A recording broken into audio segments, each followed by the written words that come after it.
All right, I'm Hugh McKenna from Asgard Athletics. This week we're going to be going over some front headlock techniques. So just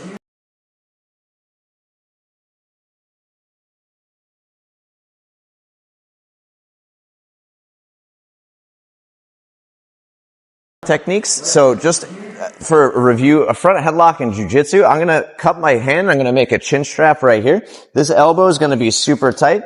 My shoulder on the chin strap side is going to be right here in the nape of his neck, and that's primarily where most of my weight's going to go. My other hand is going to make like a little cup grip on his tricep, and my hand is also going to be pinched in like this. So the hand that has a chin strap, that knee is going to be on the floor, not super close to him like this, because I don't want him to be able to come up for the single, so I'm going to be a little further back. This leg is going to be stepped up and driving down into my shoulder here. So I have the chin strap, elbow tight, shoulder on the nape of the neck. I come here, I go on his tricep, elbow also pinched super tight. Now, a lot of the times in this position, Jay is going to start fighting my hands and be super annoying. So one of my favorite things to do is to reach through with this hand and grab a ball and socket grip like this. I'm going to use this hand to pull this hand through into the armpit. So I grab my hand and I pull it through. I want to pull it deep enough that if I were to open my hand, I could give myself a solid high five. I don't want just my fingertips hanging out here. So I pull all the way through. Then the hand that's the ball and the ball and socket is going to grab his tricep. I pinch this elbow in. I pull it to the side right here.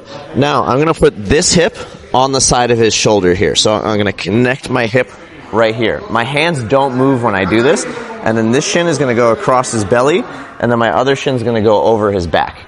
So I pull my hand through. I pull it across. I get here.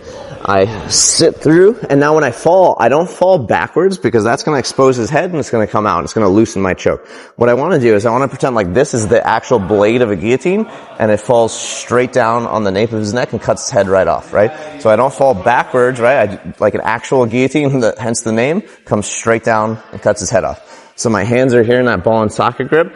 I drop straight down. My shin goes across his belly. My other shin goes across his back. And now to get the choke, I'm going to pull my hands even deeper and up and over like this as I crunch my hip into his arm and my head over the top.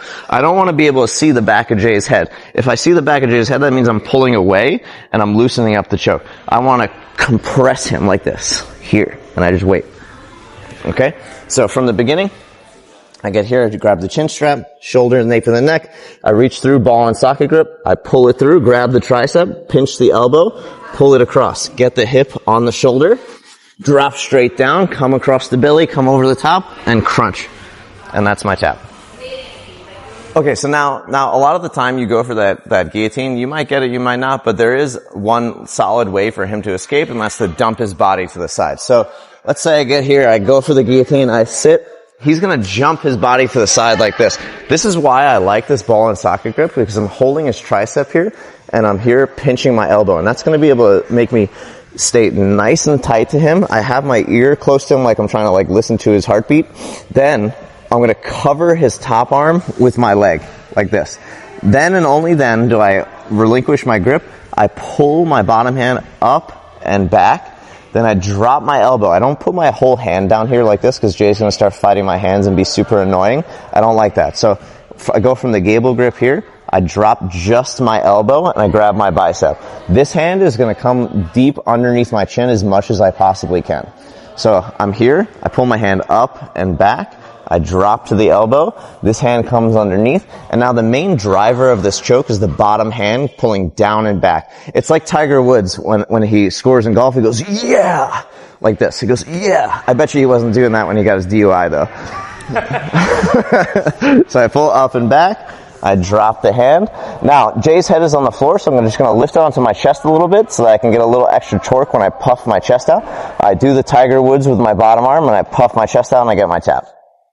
So I'm here in the chin strap. I pull, ball and socket grip, pull it across, drop down for the guillotine. Jay goes to escape. I pinch and listen to his heart. I come over the top, grab my hand, pull it up and back, drop the bicep, hand in the chin.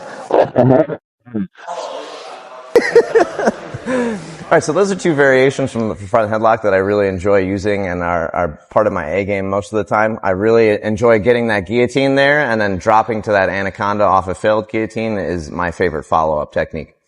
If you like this video, please hit the like button and then subscribe to my channel so you don't miss the weekly videos coming out. And if you can drop a comment, that would really help with engagement. Thanks.